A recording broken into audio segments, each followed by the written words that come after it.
सामाजिक विज्ञान सिविक्स का पहला चैप्टर है सत्ता की साझेदारी। इसका पहला इंपॉर्टेंट क्वेश्चन है, सत्ता की साझेदारी का क्या अर्थ है। तो इसका उत्तर है, सत्ता के क्षैतिज विभाजन का अर्थ है सरकार के विभिन्न अंगों विधायिका, कार्यपालिका तथा न्यायपालिका के बीच शक्ति का विभाजन। सरकार के विभिन्न अंग एक ही स्तर पर रहते हुए अपनी अपनी शक्तियों का प्रयोग करते हैं, इसको सत्ता की साझेदारी कहते हैं। दूसरा क्वेश्चन है, सत्ता के क्षैतिज वितरण की विशेषताएं लिखिए। तो सत्ता के क्षैतिज वितरण की विशेषताएं निम्न है, इसमें सरकार के विभिन्न अंग एक ही स्तर पर रहते हुए अपनी अपनी शक्तियों का प्रयोग करते हैं। दूसरा, इसमें कोई भी एक अंग सत्ता की असीमित शक्ति का उपयोग नहीं कर सकता। नेक्स्ट क्वेश्चन है, सामुदायिक सरकार किसे कहते हैं। तो इसका उत्तर है, जब सत्ता का बंटवारा विभिन्न समुदाय जैसे भाषी और धार्मिक समूह के बीच होता है तो वह सामुदायिक सरकार कहलाती है। दूसरा क्वेश्चन है, गृह युद्ध किसे कहते हैं। किसी देश में सरकार विरोधी समूहों की हिंसक लड़ाई जब ऐसा रूप ले ले कि वह युद्ध की तरह लगने लगे तो उसे गृह युद्ध कहते हैं। किसी देश में दो सरकार एक दूसरे के विरोध में एक लड़ाई कहती है और जब यह लड़ाई हिंसक रूप लेने लगे तो उसे गृह युद्ध कहते हैं। नेक्स्ट क्वेश्चन है, गठबंधन सरकार क्या है। तो एक से अधिक राजनीतिक पार्टियों द्वारा मिलकर बनाई गई सरकार गठबंधन सरकार कहलाती है। गठबंधन में शामिल पार्टी एक राजनीतिक गठजोड़ कहती है, गठजोड़ यानी एक गठबंधन कहती है, और एक साझा कार्यक्रम स्वीकार कहती है। एक से अधिक राजनीतिक पार्टियों द्वारा मिलकर बनाई गई सरकार गठबंधन सरकार कहलाती है। गठबंधन में शामिल पार्टी एक राजनीतिक गठजोड़ कहती है और एक साझा कार्यक्रम स्वीकार करती है, इसी को गठबंधन सरकार कहते हैं। नेक्स्ट क्वेश्चन है कि बेल्जियम में सामुदायिक सरकार का चुनाव कैसे होता है। तो बेल्जियम में सामुदायिक सरकार का चुनाव एक ही भाषा जैसे डच, फ्रेंच और जर्मन बोलने वाले समुदाय के लोग कहते हैं, चाहे वे लोग देश के किसी भी इलाके में या क्षेत्र में रहते हो। दूसरा अध्याय है संघवाद। इसका पहला क्वेश्चन है, संघवाद क्या है। इसका उत्तर है, वह शासन व्यवस्था जिसमें देश की अवयव इकाइयों और एक केंद्रीय शक्ति के बीच सत्ता की साझेदारी हो, संघवाद कहलाती है। इसमें दो स्तर की सरकार होती है, केंद्र सरकार और दूसरी राज्य सरकार। इसको हम ऐसे भी कहते हैं कि जिस सरकार में दो स्तर की सरकार हो, पहली केंद्र सरकार तथा दूसरी राज्य या प्रांतीय सरकार, उसे संघवाद कहते हैं। तो दूसरा क्वेश्चन है, समवैतिक सूची किसे कहते हैं। तो वह सूची जिसमें सम्मिलित विषयों पर केंद्र तथा राज्य सरकार दोनों कानून बना सकती है, समवैतिक सूची कहलाती है। समवैतिक सूची में शिक्षा, वन, विवाह, गोद लेना जैसे विषय आते हैं। नेक्स्ट क्वेश्चन है, विकेंद्रीकरण किसे कहते हैं। इसके तीन उद्देश्य लिखिए। तो जब केंद्र सरकार और राज्य सरकार से शक्तियों को लेकर स्थानीय सरकार को दे दिया जाता है तो उसे शक्तियों का विकेंद्रीकरण कहते हैं। इसकी मूल भावना अधिकांश मुद्दों को स्थानीय स्तरों पर ही बढ़िया ढंग से निपटाना है। मतलब ये जो शक्ति होती है, राजनीतिक शक्ति होती है, वो केंद्र सरकार या राज्य सरकार से लेकर स्थानीय सरकार को दे दिए जाते हैं, जिससे जो उनकी समस्या होती है, जो मुद्दा होता है, उसका निपटारा बहुत ही आसानी से हो जाता है। इसके तीन उद्देश्य हैं, पहला सामुदायिक सहभागिता को सुनिश्चित करना, दूसरा सत्ता की साझेदारी में मदद करना और तीसरा स्थानीय मामलों में हस्तक्षेप को कम करना। दूसरा क्वेश्चन है, स्थानीय सरकारों की क्या विशेषताएं हैं, लिखिए। स्थानीय सरकारों की निम्न विशेषताएं हैं। पहली, यह स्थानीय मुद्दों को बढ़िया ढंग से निपटा सकती है। दूसरी, इसमें निर्णय लेने में लोगों की सीधी भागीदारी होती है। दूसरी, इससे लोकतंत्र की जड़ें मजबूत होती हैं। चौथी, इसमें महिलाओं का प्रतिनिधित्व बढ़ता है, दूसरा क्वेश्चन है, संघीय व्यवस्था जब सिर्फ बड़े देशों के लिए अनुकूल है तो बेल्जियम ने इसे क्यों अपनाया, अथवा बेल्जियम ने संघीय व्यवस्था को क्यों अपनाया। तो इसका उत्तर है कि बेल्जियम ने संघीय व्यवस्था को इसलिए अपनाया क्योंकि बेल्जियम में भाषा और जाति के आधार पर अनेक विविधताएं मौजूद है। एकता और अखंडता बनाए रखने के लिए ऐसा करना आवश्यक है। मतलब उन्होंने संघीय व्यवस्था को इसलिए अपनाया क्योंकि वहाँ पर जाति और भाषा के आधार पर बहुत सारी विभिन्नता है। दूसरा क्वेश्चन है, पंचायत समिति क्या है। कई ग्राम पंचायतों को मिलाकर पंचायत समिति का निर्माण किया जा सकता है। इसे ब्लॉक मंडल प्रखंड स्तरीय पंचायत भी कहते हैं। दूसरा है, ग्राम पंचायतों के कार्यों का वर्णन कीजिए। गांव में स्वच्छ पेयजल की व्यवस्था करना। दूसरा है, किसानों को अच्छे बीज प्रदान करवाना। तीसरा है, वैज्ञानिक और नवीनतम कृषि यंत्रों के बारे में जानकारी देना। और चौथा है, ग्रामीण विकास योजनाओं पर काम करना।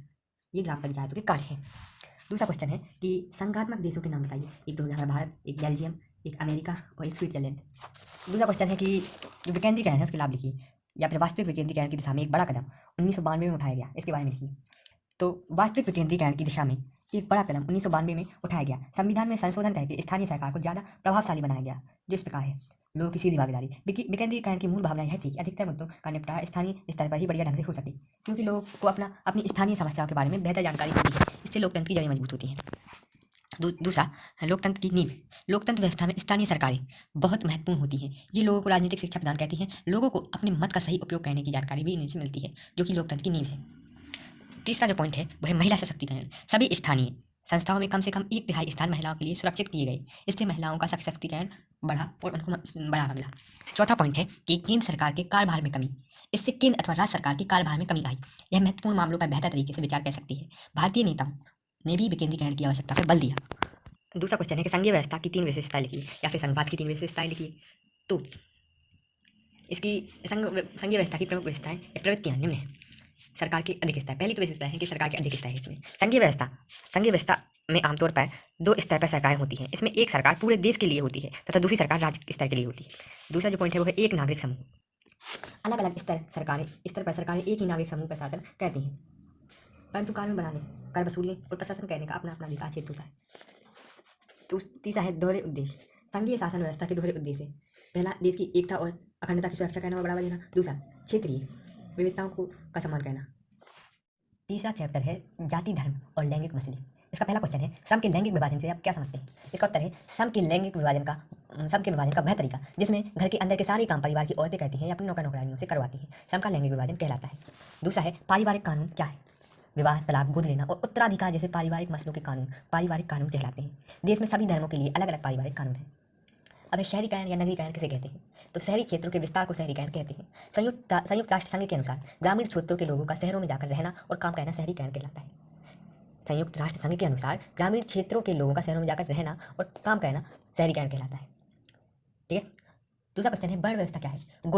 गुण, कर्म या व्यवसाय के आधार पर समाज को 4 मुख्य वर्णों में विभाजित किया गया है, इसे वर्ण विभाजन कहते हैं। यह व्यवस्था हिंदू धर्म में पाई जाती है।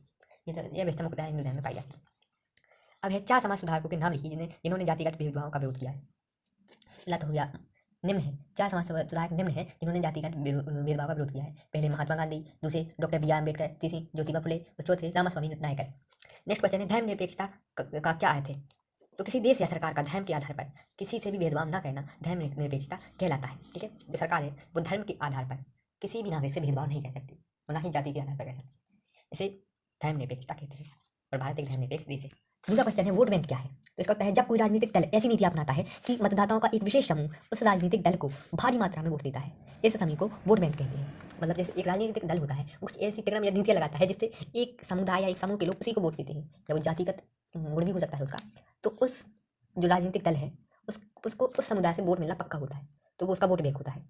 इसे ही वोट बैंक कहते हैं कि जब कोई राजनीतिक दल ऐसी नीति अपनाता है कि मतदाताओं का एक विशेष समूह उस राजनीतिक दल को भारी मात्रा में वोट देता है, ऐसे समूह को वोट बैंक कहते हैं। नेक्स्ट क्वेश्चन है, नारीवादी आंदोलन किसे कहते हैं? वे आंदोलन जिनका गठन महिला संगठनों द्वारा किया जाता है तथा जिनका उद्देश्य महिलाओं के वंचित अधिकार को दिलाना होता है तथा उनमें समानता की भावना को बढ़ाना होता है, उन्हें नारीवादी आंदोलन कहते हैं। नेक्स्ट क्वेश्चन है, सांप्रदायिकता समाज के लिए घातक क्यों है? समझाइए। अपने धर्म या संप्रदाय को दूसरे धर्म या संप्रदाय से श्रेष्ठ तथा उच्च समझना सांप्रदायिकता कहलाता है। यह सामाजिक हिंसा का कारण बनती है तथा समाज के टुकड़े टुकड़े कर देती है। यह राष्ट्रीय एकता में बाधा है, अतः यह समाज के लिए घातक है, यह समाज के लिए बहुत घातक है। दूसरा जो क्वेश्चन है वो है पितृ प्रधान व्यवस्था को समझाइए। वह व्यवस्था जिसमें परिवार में सत्ता पिता के हाथ में होती है तथा घर की स्त्रियां पुरुषों के अधीन रहती हैं, उसे पितृ प्रधान व्यवस्था कहते हैं। शासक दल किस दल को कहते हैं, या फिर शासक दल किसे कहते हैं? जिस दल का शासन हो उसे शासन दल कहते हैं। ठीक, जिस दल का शासन हो अर्थात सरकार बनी हो उस दल को शासन दल कहते हैं, शासक दल। विरोधी दल से आप क्या समझते हैं? चुनाव हारने वाले दल को विरोधी दल कहते हैं। यह शासक दल का विरोधी पक्ष होता है। यह सरकार की गलत नीतियों और असफलताओं की आलोचना करता है तथा अपनी राय भी रखता है। अब है बहुदलीय प्रणाली से आप क्या समझते हैं? तो वह व्यवस्था जिसमें 2 से अधिक राजनीतिक दल सक्रिय रूप से देश की राजनीति में भाग लेते हैं बहुदलीय प्रणाली कहलाती है। जैसे भारत और फ्रांस इसके उदाहरण है। भारत और फ्रांस इसके उदाहरण है। जैसे अपने देश में 1 से अधिक राजनीतिक पार्टी चुनाव लड़ सकती है, इसी को ही बहुदलीय प्रणाली कहती है। और द्विदलीय प्रणाली वह कहलाती है जिसमें एक देश में 2 ही पार्टी चुनाव लड़ सकती हो, कोई पार्टी चुनाव नहीं लड़ सकती देश के स्तर पर। और एक दलीय प्रणाली वह कहलाती है जिसमें एक ही कोई चुनाव नहीं होता, जनता के पास कोई विकल्प नहीं होता उनकी सरकार को चुनने का, सिर्फ एक ही सरकार बनती है उनकी। दूसरा क्वेश्चन है, भारत के मान्यता प्राप्त राजनीतिक दलों के नाम लिखिए। भारत के मान्यता प्राप्त राजनीतिक दल 7 हैं। भारत में 7 राष्ट्रीय दल यानी मान्यता प्राप्त दल हैं। पहला तो है भारतीय जनता पार्टी, दूसरा है इंडियन नेशनल कांग्रेस, तीसरा है नेशनलिस्ट कांग्रेस पार्टी, चौथा है communist party of India Marxist, पांचवा है बहुजन समाज पार्टी, छठा है कम्युनिस्ट पार्टी ऑफ इंडिया और सातवां है all India Trinamool Congress. Next question है, दलीय व्यवस्था कितने प्रकार की होती है? दलीय व्यवस्था 3 प्रकार की होती है, एक दलीय व्यवस्था, द्विदलीय व्यवस्था तथा बहुदलीय व्यवस्था। नेक्स्ट क्वेश्चन देखते हैं। नेक्स्ट क्वेश्चन है, राजनीतिक दल से आप क्या समझते हैं, यानी राजनीतिक दल का अर्थ बताएं, या फिर राजनीतिक दल से क्या असर है? तो लोगों का ऐसा संगठित समूह जिसका उद्देश्य चुनाव लड़ना और राजनीतिक सत्ता हासिल करना होता है राजनीतिक दल कहलाता है। यह समाज के हित को ध्यान में रखकर कुछ नीतियां और कार्यक्रम तय करती है। सामाजिक हित के लिए सबकी राय अलग अलग होती है। हर दल यह समझाने का प्रयास करता है कि उसकी नीतियाँ औरों से बेहतर है। ये चुनाव जीतने के बाद उन नीतियों को लागू करने का प्रयास भी करते हैं। किसी भी राजनीतिक दल की पहचान उसकी नीतियों और उसके सामाजिक आधार पर तय होती है। राजनीतिक दल के 3 भाग होते हैं, पहला नेता, दूसरा सक्रिय सदस्य और तीसरा समर्थक। नेक्स्ट क्वेश्चन है, राजनीतिक दल की विशेषता लिखिए। तो राजनीतिक दल की विशेषता निम्न है। राजनीतिक दल समाज के सामूहिक हित को ध्यान में रखकर कुछ नीतियां और कार्यक्रम तय करते हैं। दूसरा, दल चुनाव जीतने के बाद उन्हें लागू करने का चुनाव जीतने के बाद उन नीतियों को लागू करने का प्रयास करते हैं। राजनीतिक दलों की अपनी एक पहचान होती है तथा उनका एक चुनाव चिन्ह भी होता है। राजनीतिक दल का उद्देश्य सत्ता हासिल करना होता है। प्रत्येक राजनीतिक दल अपनी एक विचारधारा रखता है, या प्रत्येक राजनीतिक दल की अपनी एक विचारधारा होती है। नेक्स्ट क्वेश्चन है कि लोकतंत्र में राजनीतिक दल की भूमिका लिखिए। तो लोकतंत्र में राजनीतिक दल की अनेक भूमिकाएं होती हैं, जैसे चुनाव लड़ना, मतलब राजनीतिक दल चुनावों में अपने उम्मीदवारों को खड़ा करता है। ये अपने दलों का प्रचार करते हैं और अपनी पार्टी को वोट देने के लिए जनता से अपील करते हैं। दूसरा जो है सरकार का निर्माण। जो राजनीतिक दल बहुमत हासिल कर लेता है वह सरकार का निर्माण करके देश का शासन चलाता है और नीतियां और कार्यक्रम तय करता है। तीसरा है कानून निर्माण में निर्णायक भूमिका। राजनीतिक दल देश के कानून निर्माण में निर्णायक भूमिका निभाते हैं। कानूनों पर औपचारिक बहस होती है। विधायिका द्वारा बहुमत मिलने पर कोई भी कानून पास होता है। वह विरोधी दल की स्थापना। चुनाव हारने वाले दल को विरोधी दल कहते हैं। यह शासक दल का विरोधी पक्ष होता है। यह सरकार की गलत नीतियों तथा असफलताओं की आलोचना करता है तथा अपनी राय रखता है।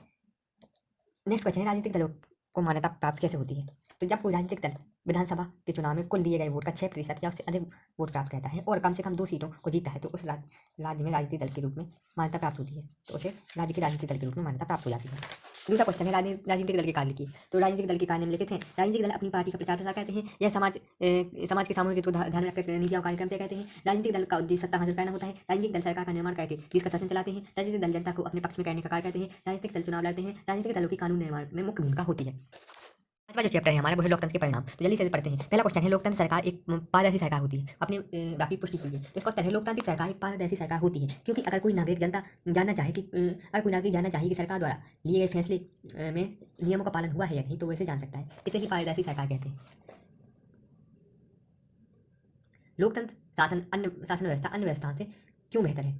तो लोकतंत्र शासन अन्य व्यवस्थाओं से बेहतर है क्योंकि यह नागरिकों में समानता को बढ़ावा देती है। यह व्यक्ति की गरिमा को बढ़ाता है। इससे फैसले में लेने में बेहतरी आती है। यह टकरावों को टालने और संभालने का तरीका देता है। इसमें गलतियों को सुधारा जा सकता है। एक बार फिर से रिवाइज करते हैं। यह नागरिकों की समानता को बढ़ावा देता है। यह व्यक्ति की गरिमा को बढ़ाता है। इससे फैसले लेने में बेहतरी आती है। यह टकरावों को टालने और संभालने का तरीका देता है। इसमें गलतियों को सुधारा जा सकता है। नेक्स्ट क्वेश्चन है उत्तरदायी सरकार किसे कहते हैं। कोई भी सरकार जब निर्णय लेने में एक प्रक्रिया को अपनाती हो और अपने सभी निर्णयों को लिए नागरिकों के प्रति जवाबदेह हो तो उसे उत्तरदायी सरकार कहते हैं। और नेक्स्ट क्वेश्चन है वह शासन किसे कहते हैं। वह सरकार जो कानूनों और अपनी कार्यप्रणाली को सार्वजनिक रखे। वह सरकार जो कानूनों और अपनी कार्यप्रणाली को सार्वजनिक रखे यानी साझा रखे और लोगों से कुछ नहीं छुपाए वह सरकार कहती है। वह सरकार जो कानूनों और अपनी कार्यप्रणाली को सार्वजनिक रखे और नागरिकों से कुछ ना छुपाए वह सरकार कहलाती है। नेक्स्ट क्वेश्चन है गैर लोकतांत्रिक शासक बड़ी तेजी और कुशलता से निर्णय लेते हैं क्यों। गैर लोकतांत्रिक शासक बड़ी तेजी और कुशलता से निर्णय लेते हैं क्योंकि उन्हें विधायिका में किसी भी विधायिका का सामना नहीं करना पड़ता और वे बहुसंख्यक और अल्पसंख्यकों का ख्याल नहीं रखते हैं। मतलब एक राजशाही व्यवस्था होती है जिसमें एक शासक होता है वो किसी की भी नहीं सोता वो अपनी मर्जी से फैसला ले लेता है इसलिए उसमें बड़ी तेजी और कुशलता से फैसले लिए जाते हैं। नेक्स्ट क्वेश्चन है महिलाओं को समान अधिकार दिलाने में लोकतंत्र की क्या भूमिका है। तो इसका उत्तर है महिलाओं के साथ समानता का व्यवहार करना लोकतंत्र की जरूरी शर्त है। लोकतंत्र में महिलाओं को वोट डालने का अधिकार होता है जिससे वह भी सरकार चुनने में भागीदार होती है। इस कारण लोकतंत्र महिलाओं को समान अधिकार दिलाने में महत्वपूर्ण भूमिका निभाता है। नेक्स्ट क्वेश्चन है कि सरकार के बारे में जानकारी लेने के लिए आपके पास कौन कौन से स्रोत या साधन हैं। तो सरकार के बारे में जानकारी लेने के लिए हमारे पास निम्न स्रोत है। पहला है सूचना का अधिकार। प्रत्येक नागरिक को सरकार के कानूनों और कार्यप्रणाली को जानने का अधिकार है। दूसरा है स्थानीय नेताओं द्वारा हम सरकार के बारे में जानकारी इत्यादि ले सकते हैं। जो स्थानीय नेता होते हैं उनके द्वारा हम सरकार की नीतियों कार्यक्रम और योजना के बारे में जानकारी ले सकते हैं। नेक्स्ट क्वेश्चन है लोकतंत्र की सफलता में बाधक के चार तत्वों को लिखिए। तो लोकतंत्र की सफलता में चार तक जो बाधक है वो निम्न है। बढ़ती गरीबी और बेरोजगारी, निरक्षरता, सामाजिक कुरीतियां और जातिवाद और क्षेत्रवाद। तो नेक्स्ट क्वेश्चन है प्रजातंत्र कितने प्रकार का होता है। लोकतंत्र या प्रजातंत्र दो प्रकार के होते हैं। पहला प्रत्यक्ष लोकतंत्र या प्रजातंत्र, दूसरा अप्रत्यक्ष लोकतंत्र या प्रजातंत्र। नेक्स्ट क्वेश्चन है नागरिकों की गरिमा से क्या तात्पर्य है। प्रत्येक नागरिक सम्मान के साथ जीना चाहता है चाहे वह पुरुष हो या महिला। हर कोई समाज से सम्मान पाना चाहते हैं। इसे ही लोकतंत्र में नागरिकों की गरिमा कहते हैं।